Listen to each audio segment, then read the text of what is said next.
தென்மேற்கு வங்கக்கடலில் நிலை கொண்டுள்ள டிட்வா புயல் எங்கிருக்கிறது என்பது தொடர்பான தகவல்களை தனியார் வானிலை ஆய்வாளர் ஹேமச்சந்திரன் வழங்க இருக்கிறார். அவரிடம் கேட்கலாம். ஹேமச்சந்திரன், வணக்கம். தற்போது டிட்வா புயல் எங்கு நிலை கொண்டிருக்கிறது, அதன் நகர்வு எப்படி இருக்கிறது, இன்று அதன் நிலை எப்படி இருக்கும், கூடுதல் விவரம் என்ன ஹேமச்சந்திரன்? குறிப்பா பார்த்தோம்னா, கடந்த 2 நாட்களாக இலங்கை பகுதிகளில் பெரும் பாதிப்பை ஏற்படுத்திய டிட்வா புயல் தற்போது வட இலங்கை பகுதி நோக்கி நகர்ந்திருக்கு. குறிப்பா நாகைக்கு தெற்கே தென்கிழக்கே கிட்டத்தட்ட 190 கிலோமீட்டர் தொலைவில் நமக்கு டிட்வா புயல் மையம் கொண்டிருக்கு. இதன் காரணமாக காவிரி படுகை மாவட்டங்கள்ல நேற்று முதலே பரவலாக கனமழை தொடங்கியிருக்கு. இன்று காலை 6 மணி நிலவரப்படி நாகை மாவட்டம் கோடியக்கரையில் கிட்டத்தட்ட நமக்கு 20 சென்டிமீட்டர் அளவிற்கு அதீத கனமழை பதிவாகி இருக்கு. இந்த மழைப்பொழிவு வரக்கூடிய மணி நேரத்தில் மேலும் தீவிரமடையும்னு எதிர்பார்க்கப்படுது.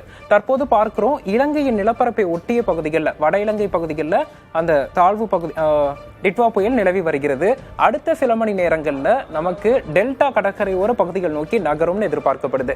இப்படி டெல்டா கடற்கரையோர பகுதிகளை நோக்கி நகரும் போது புயல் சற்று மேலும் வலுவடைவதற்கான வாய்ப்புகள் இருக்கு. அதாவது புயலாகவே மேலும் வலுப்பெறும்.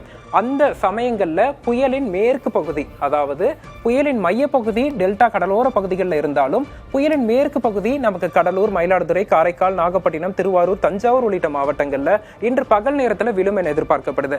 அதன் தாக்கத்தினால ஒட்டுமொத்த காவிரி படுகை மாவட்டங்களான கடலூர், மயிலாடுதுறை, காரைக்கால், நாகப்பட்டினம், திருவாரூர், தஞ்சாவூர் உள்ளிட்ட மாவட்டங்கள்ல பரவலாக கன முதல் மிக கனமழையும் குறுகிய நேரத்தில் தீவிர மழையும் இன்றைய தினம் எதிர்பார்க்கப்படுது. நாளை காலைக்குள் அதீத கனமழை பதிவாகும் எதிர்பார்க்கப்படுது. இன்று காலை 6 மணி நிலவரப்படியே கோடியக்கரையில் 20 சென்டிமீட்டர் மழை பதிவாகி இருக்கு. இந்த சூழல்ல அடுத்து வரக்கூடிய 18 மணி நேரத்திற்கு நமக்கு ஒட்டுமொத்த காவிரி படுகை மாவட்டங்கள்லையும் பரவலாக மழைப்பொழிவு தீவிரமடையும் எதிர்பார்க்கலாம். தற்போது பார்க்கிறோம், இந்த மேகக்கூட்டங்கள் பார்த்தோம்னா நமக்கு காவிரி படுகை மாவட்டங்களில் தொடங்கி இருப்பதை பார்க்க முடியுது. காரைக்கால், நாகப்பட்டினம், திருவாரூர், வேதாரண்யம் போன்ற பகுதிகளில் மலை மேகங்கள் காணப்படுது.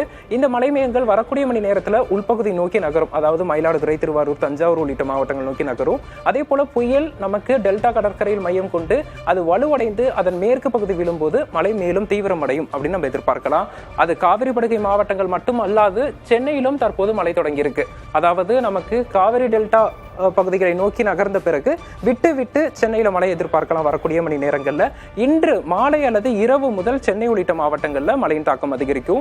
புயல் டெல்டாவில் கரையை கடக்க போறதில்ல, ஒரு லேண்ட் இன்ட்ராக்ஷன், அதாவது நிலப்பரப்பில் ஊடுருவலை ஏற்படுத்தி அது வடக்கு நோக்கி பயணிக்க இருக்கு. அப்படி பார்க்கும்போது சென்னை, திருவள்ளூர், காஞ்சிபுரம், செங்கல்பட்டு, விழுப்புரம் உள்ளிட்ட வடகடலோர மாவட்டங்கள்ல இன்று இரவு முதல் மழையின் தீவிரம் அதிகரிக்கும்.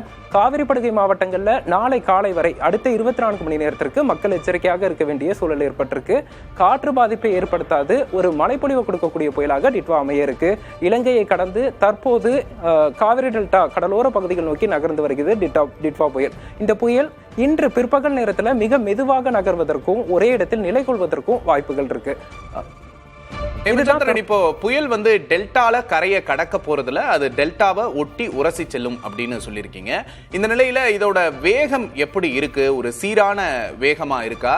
இதோட அந்த கரையை ஒட்டி வரும்போது காற்று அதிகமா இருக்குமா, மழை அதிகமா இருக்குமா? அது தொடர்பான தகவல் இருக்கா? அதாவது நேற்று முதலே மிக மெதுவாக தான் நகர்ந்துட்டு இருக்கு. தற்போது வட இலங்கையை ஒட்டிய பகுதிகளில் இருக்கக்கூடிய டிட்வா புயல் அடுத்த சில மணி நேரங்கள்ல நமக்கு கடல் பகுதிக்கு, டெல்டா கடலோர பகுதிகளுக்கு வரும். அப்படி வரும்போது மேலும் புயலாகவே வலுப்பெறும்னு எதிர்பார்க்கலாம். அதாவது புயலின் மையத்தை நோக்கி 70 முதல் 80 கிலோமீட்டர் வேகத்திற்கு காற்று செல்வதற்கான வாய்ப்புகள் இருக்கு. இருந்த போதிலும் புயல் முழுமையா கரையை கடக்க போறதில்ல. புயலின் மேற்கு பகுதி மட்டும்தான் நமக்கு டெல்டா காவிரி படுகை மாவட்டங்கள் மீது விழ இருக்கு. அப்படி பார்க்கும்போது நமக்கு காற்று பாதிப்பு இருக்காது. ஆனால் குறுகிய நேரத்தில் தீவிர மழைப்பொழிவை இன்றைய தினம் காவிரி டெல்டா மாவட்டங்கள்ல எதிர்பார்க்கலாம். டிட்வா புயல் தொடர்பான தற்போதைய நிலவரத்தை கூறியதற்காக நன்றி ஹேமச்சந்திரன்.